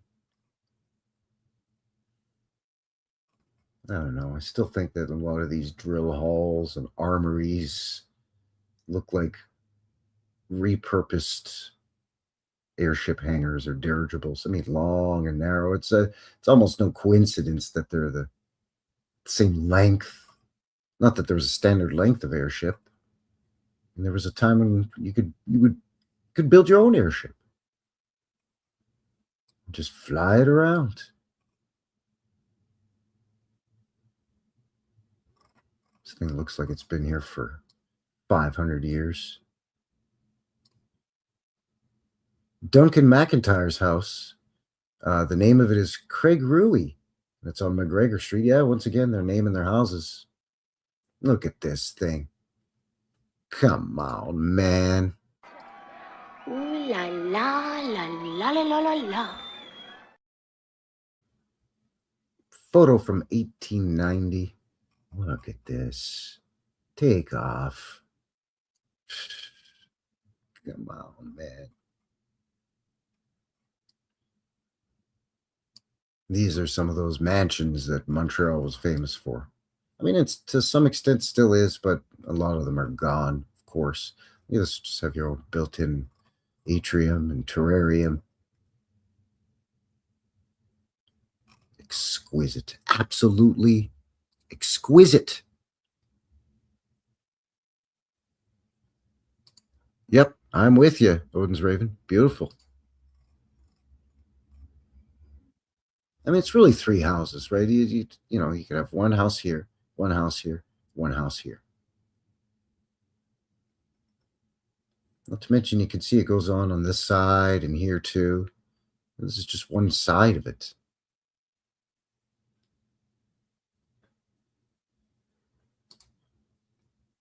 The entrance to the Bank of British North America in Montreal. Photo from 1915. Look at these. I mean, come on. Outstanding. Absolutely exquisite. How it looks like the light fixture is pouring out.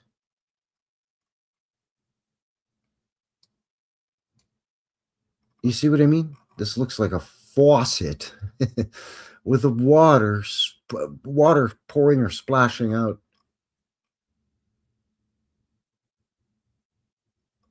Unbelievable, man. I mean, and that's just the lights. I mean, look at this door. I gotta pinch myself or slap myself just to make sure I'm not hallucinating, man.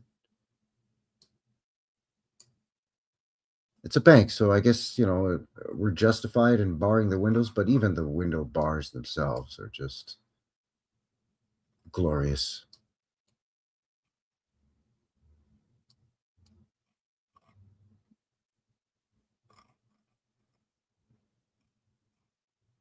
Get out of here. Get out of here. Sheesh. Yeah. Yeah, that says it all, hippie. Amazing ironwork. Just outstanding. The Fraser Vigor? I don't know. Fraser, Viger and Company store, 1896. Ignoring the crappy awnings, of course. And what's going on with this?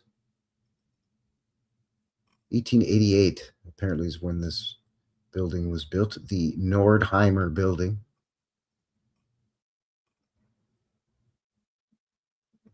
Floral motif here.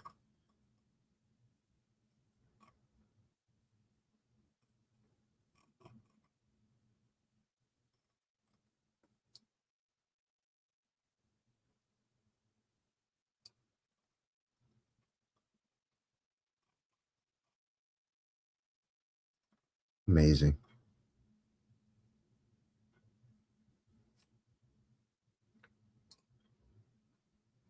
Frederick W. Thompson's house on Redpath Street, 1908. That's fine. It's just my house. What? He's got like a double-decker terrace. He's got a terrace here, but then a patio here. And of course, some kind of atrium or sunroom here. I mean, that's the way it should be, though, having an indoor and outdoor living space that where the indoor one feels outdoor. You know what I mean? A solarium, terrarium, atrium, whatever you want to call it. What are those eums? Sunroom, basically. So in the winter, it's facing south. It's a warm room. You could sit in there and read, whatever, listen to some records, whatever. Have a snack. But then if it's a really hot night, well, you could just sit out here on your terrace. Or as they say in Montreal, your terrasse. Your terrasse. Look at this in the background, by the way. The neighbor's house. Come on, man. This is just the gatehouse at McGill University. Just what they're telling us is just the gatehouse where you pull up to the university campus, to the main gate.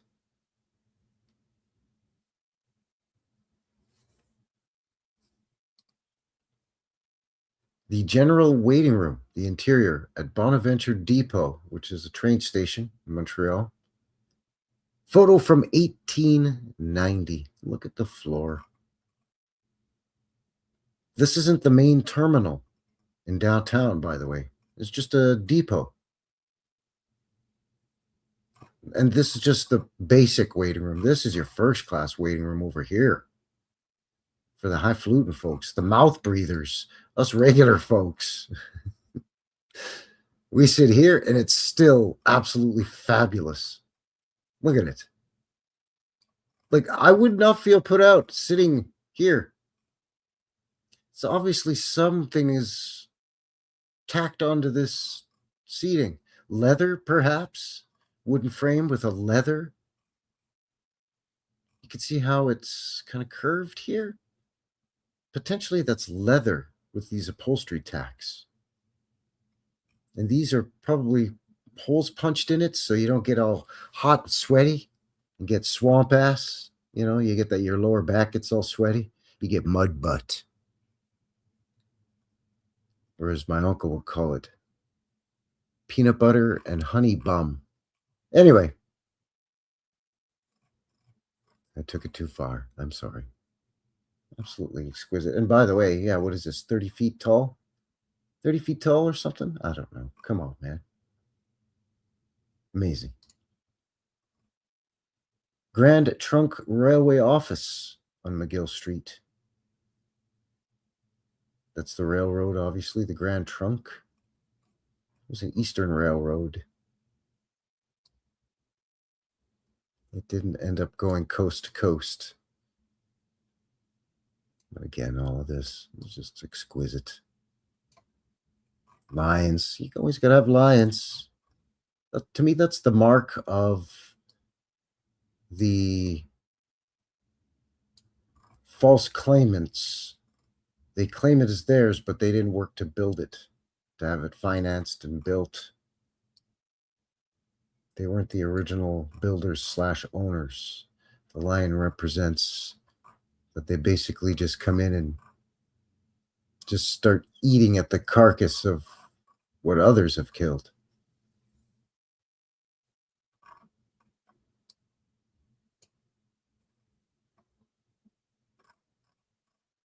But the symbol, the lion's head itself, has obviously been co-opted and twisted like other symbols.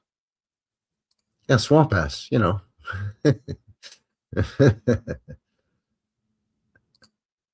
Wooden's Raven wants to know what kind of leather. Well, of course, there's only one kind of leather, and that's fine Corinthian leather. That's right. The Grey Nunnery on Guy Street, 1890. Yeah, the nuns just built this. Yeah. The nuns just, in a few years, they can, because they pray to get the strength and the knowledge and the ability to build it. And then lo and behold, they get the knowledge. I'm making fun, but it's exquisite. I'm running out of adjectives to describe some of these places. Guardian Assurance Building on St. James Street, Rue Saint James, 1892 is the photo. Assurance Company of England. Citizens Assurance Company. Guardian Assurance Company. Oh, which one is it?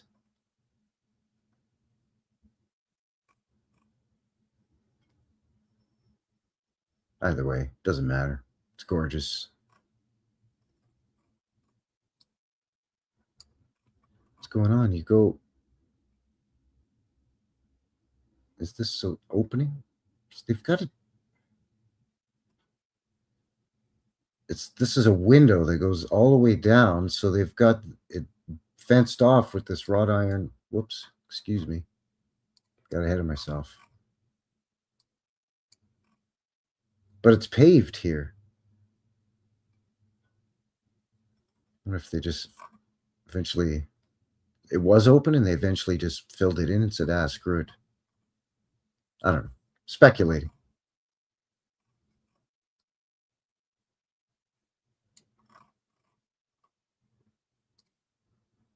H.B. Smith's house on University Street. Yeah, come on in for tea. What? No, don't be. No, it's fine. It's just my house. What? What are you looking at me like that for? It's normal around here to have a house like this. What? It's fine. You have a bijou balcony up here off of your tower with your tech on it. And not to mention this turret. That's fine. It's normal. It's amazing, is what it is. And then, again, look out in the winter. See these patches of ice and snow here? And on the front steps going all the way up. Is this wise to build like this in Canada? Or in any northern region that experiences ice and snow in the winters? Right? Is this wise? Or it obviously has a lower level. Wouldn't it just be easier to walk? Just walk right in. Just walk straight in. Yeah, that's right. Odin's Raven, damn nuns in their towers. Oh. H. Montague Allen's Stables at Ravenscraig. I mentioned Ravenscraig before here on the channel. A couple of different explorations in the past. A massive estate mansion complex, massive grounds with many buildings, including this, just where the horses and the carriages stay. You need all this for your stable, I guess. You need a clock on your stable for.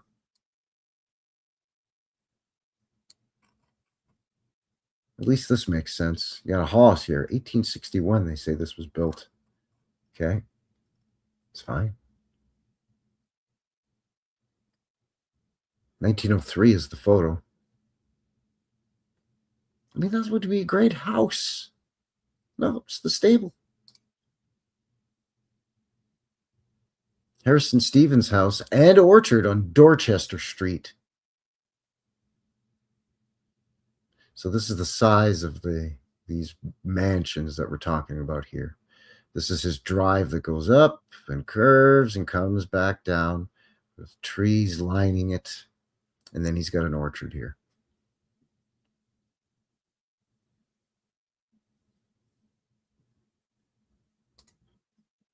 Henry Morgan's store and Phillips Square. Ah, yes, Phillips Square. Who's this chap?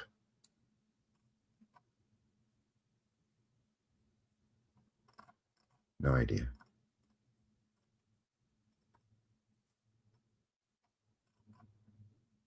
This photo is from 1916. I want to say that this awning, wrought iron and glass awning, as beautifully detailed as it is, could it possibly be an afterthought? Because right above it, you've got these capital details up here that you wouldn't see walking along the sidewalk. You probably wouldn't even see it. These folks probably can't even see it from their vantage point, or barely. I don't know. Again, it's just a guess.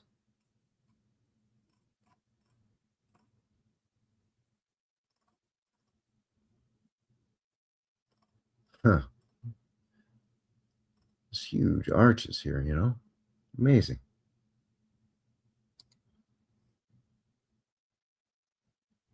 Henry Morgan's store on St. Catherine Street. There it is from another angle. You see what I mean?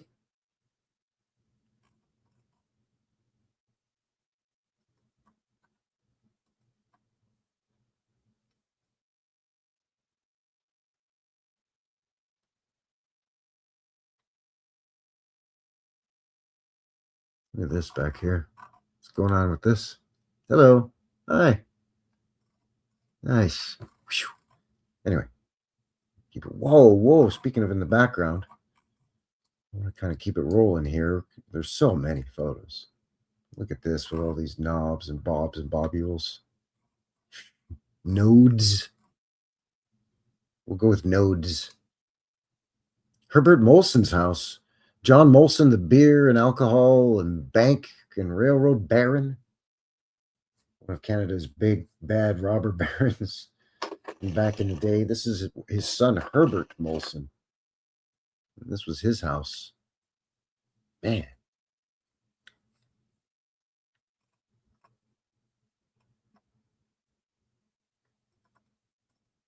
Lovely details again. Kind of a tiered property here where you kind of go up. And you get these low windows, but then you got to keep going up to get in the door. Look at this. The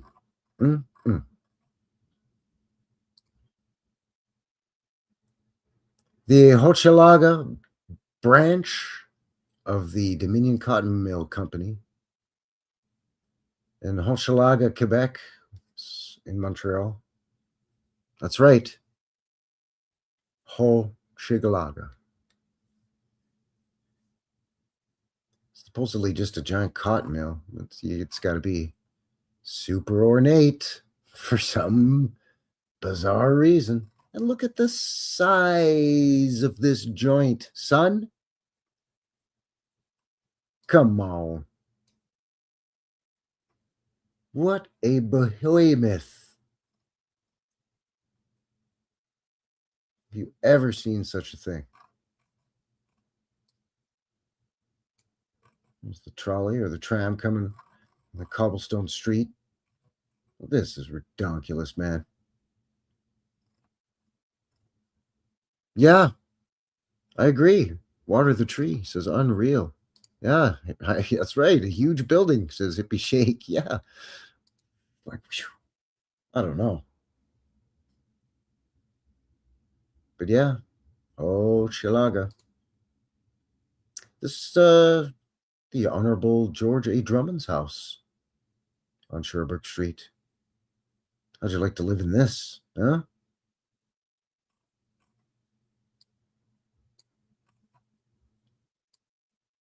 Something going on.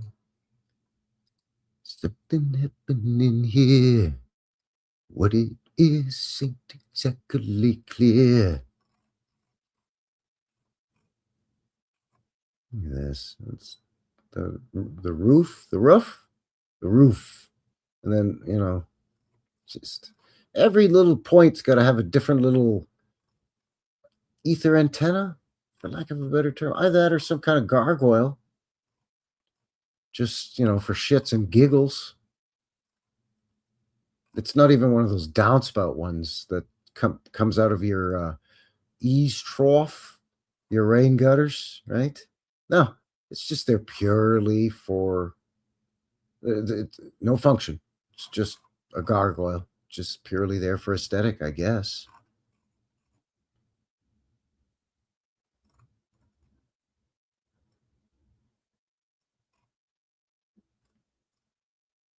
Look at this. I'm still noticing stuff. Look at all this. Come on, man.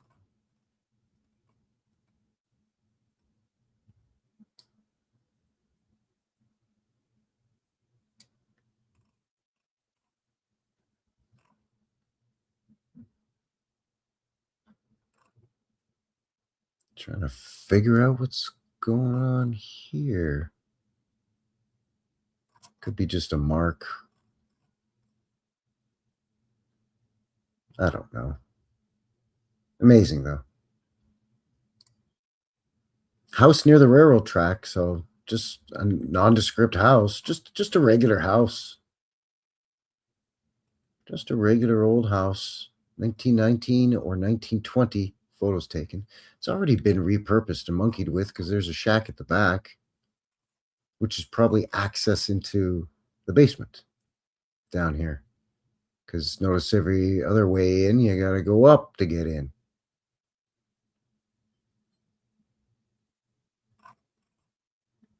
It's interesting.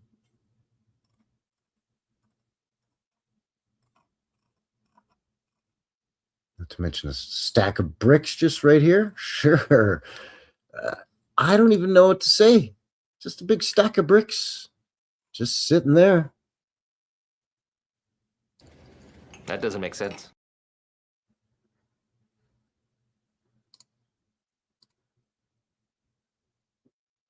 House on Mount Royal in Montreal, photo 1916. Again, just some random house, just your run-of-the-mill house with a big stone wall. And then one level here. And then some other tier. So there's another level. And then another one. Look at this thing. This is actually quite nice. Kind of almost a colonial style when we're talking, let's say, American terminology.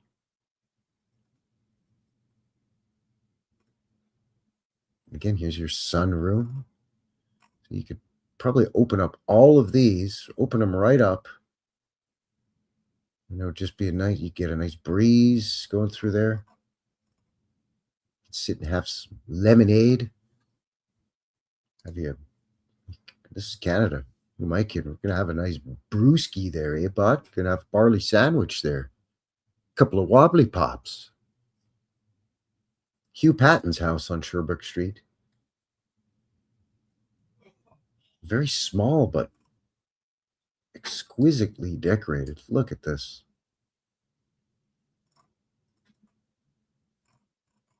Stone. Look at this. The street light has the street name on it. Get out of here. I mean, it makes sense. Wait, where am I? Oh, right where the light is, where I can see, is also telling me where I am. Perfect. What's this in the front yard? Half buried in the snow.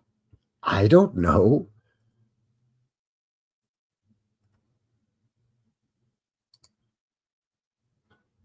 This is just one of the huntsman houses in the Montreal Hunting Club in Côte St. Catherine Road. Apparently there was a few of these. I'm not sure how many, more than 2, less than 10. Each a little different, apparently, but it's just like a hunting lodge, basically. Like, are you kidding me? This is quite a lovely, lovely home.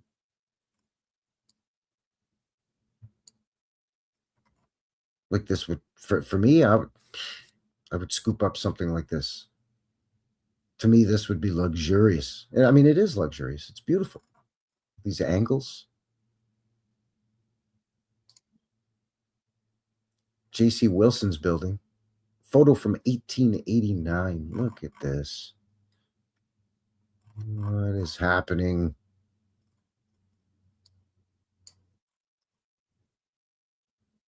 What the Sam Steele is going on? Wow. It's ridiculous. So beautiful. Look at all of this.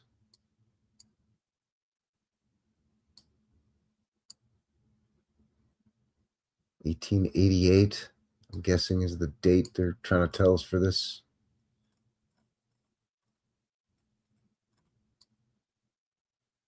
It just keeps going. No idea what this is. Glazed terracotta. It could be iron. I don't know.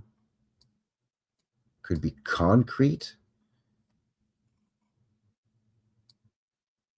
Could be carved stone. I just do not know. But whatever it is just lovely. Oh, I mean, come on. It keeps going too. What is going on here? Look at these windows.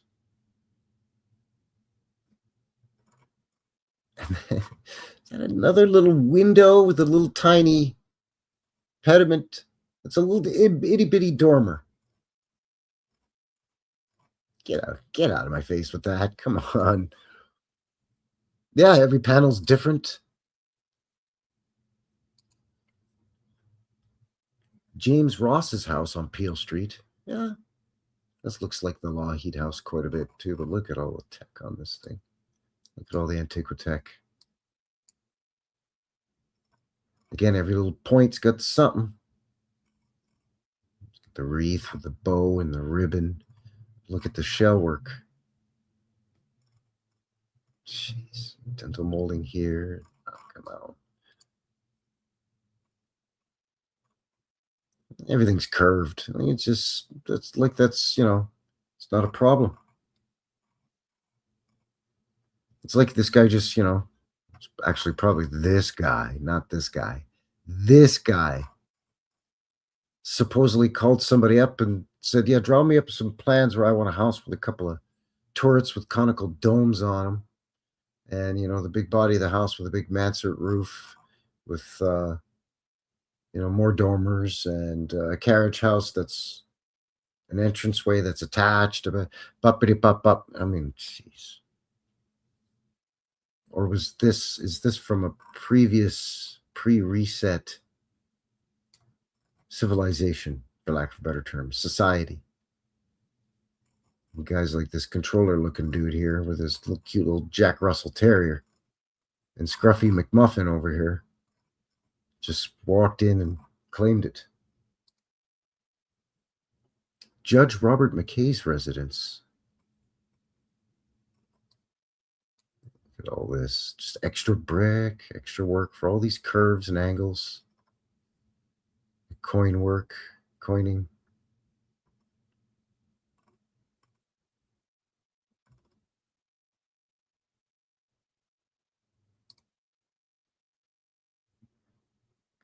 La Sauvegarde building on Notre Dame Street. Photo from 1914.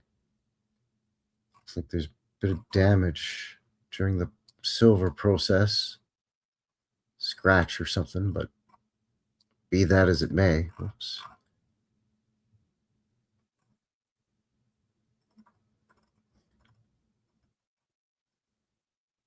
Getting ready to wind this thing down here very shortly.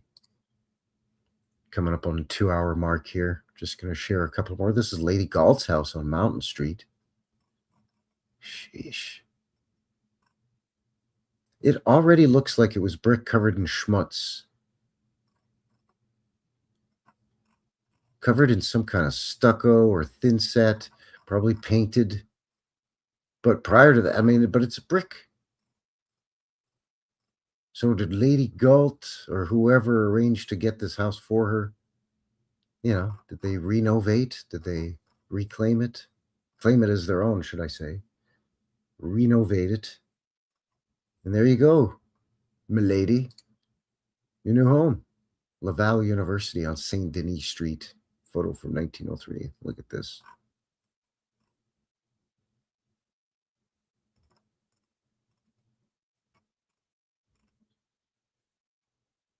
Windows all underneath this massive stairway going up to this huge entrance with all these little portals, all of your pillars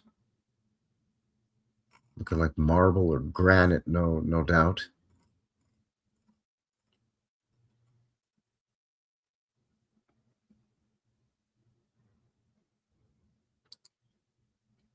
Leslie H. Galt's Unicorn at Brayhead on McTavish Street. Brayhead is the name of the house. Unicorn is the name of her sleigh. Lady Galt was, shall we say, eccentric. I'm going to name my house and my sleigh. I'm going to name my sleigh Unicorn. All right, crazy rich lady, whatever you say. Liverpool, London, and Globe Insurance Company on Place d'Armes. Place des Armes, as my family would say. Place des Armes. Anyway, it's like basically the military square. It's where all the cenotaphs and monuments for all the WWs and so on. Anyway, arm meaning armaments, army, military.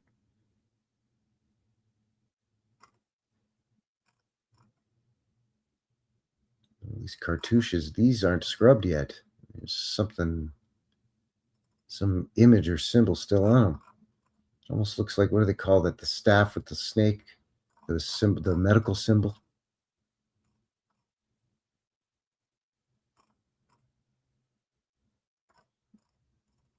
Amazing buildings. All right, let's do one more here. Oh, sure, why not? Lady Montague's house, the living room at Ravenscraig in Montreal. They didn't call them living rooms back then, of course. This would have been your parlor, your sitting room. Parlor and sitting rooms would even be different. And then you might have a library. You might have a greeting room. Of course, you would have a foyer or a lobby. Look at this. This is Canada's Gilded Age right here. Photo from 1911. But Ravenscraig, I think, was built in the 1860s or something. This is all, gold, of course. And all this painted and coffered and scroll work and just everything. Absolutely exquisite. Howdy, Kush. The big Kush in the box. Where are we at? 2 hours. All right. There's still more in the file, but the guy could go on and on. But as mentioned earlier, that's a well. A font that springs eternal, that website. Just by changing the search filters, find all kinds of outstanding photos. So definitely going to be having a look at probably revisiting William Notman's collection in other shapes or forms, but other collections from that the digital archives at that site as well, because the quality seems to be quite outstanding, and there was a lot, like literally thousands.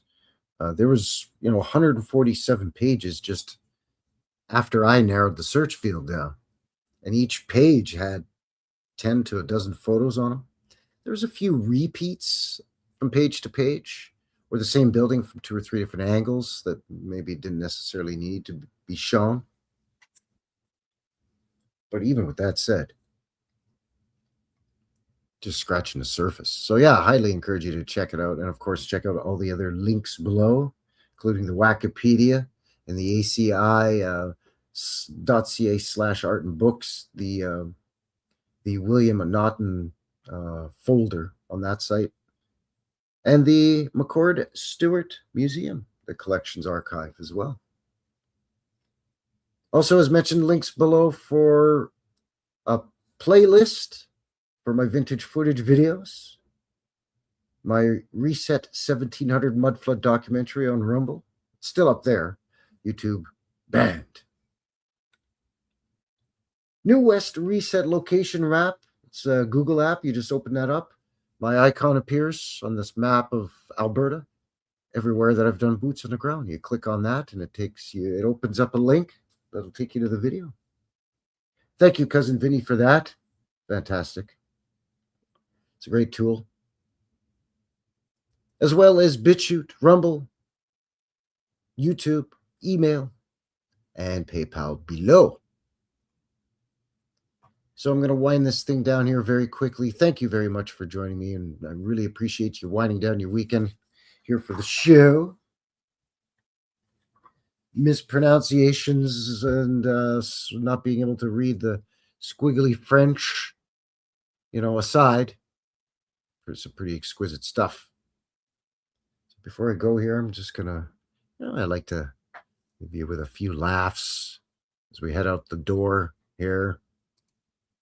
Got a couple of quick videos here for you to share.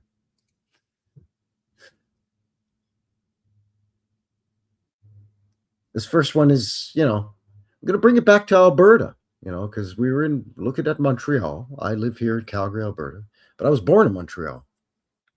But we got to bring it back to Alberta there, bud. So this is it's a nice little, that's a funny little Alberta accent thing. Accent. I'm trying to get rid of it. I've been trying to get rid of it for a long time. I knew because the first time I went to university in Halifax for like 2 years, like when I was like 18 years old. I remember everyone there, like when I'd meet them, they'd be like, "Where are you from? Where is that accent from?" And I'd be like, "What fucking accent are you talking about?" Pardon the language, but yeah, that's about right. That's about right there, bud. Ridiculous. Absolutely redonkulous. All right, one more. Get out of here. This is gonna make you feel old, but I can relate to this fella. I can relate to this poor dear man because, well, I'm right there. I'm right there with you, buddy.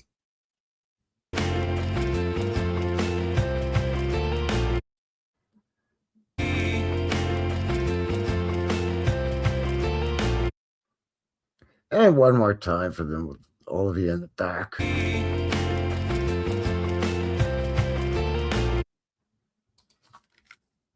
You're welcome. You're welcome for making you feel as old and decrepit as I am. All right.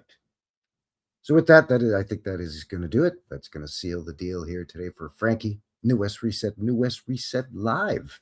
Episode 158 here tonight. We were looking at the glass plate the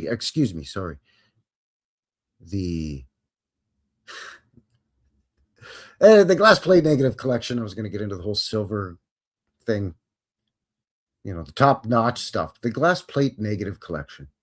William Notman, 1878 to 1920-ish, Montreal. So thank you very much. We shall see you Wednesday, vintage footage. Friday, boots on the ground. And back here next week for the live show. Don't forget to do all the things so that, for the notifications that don't work. And until the next one, take care out there and have yourselves a good one. All right? Thanks. Cheers. It's a mystery. It's a mystery wrapped in a riddle inside an enigma.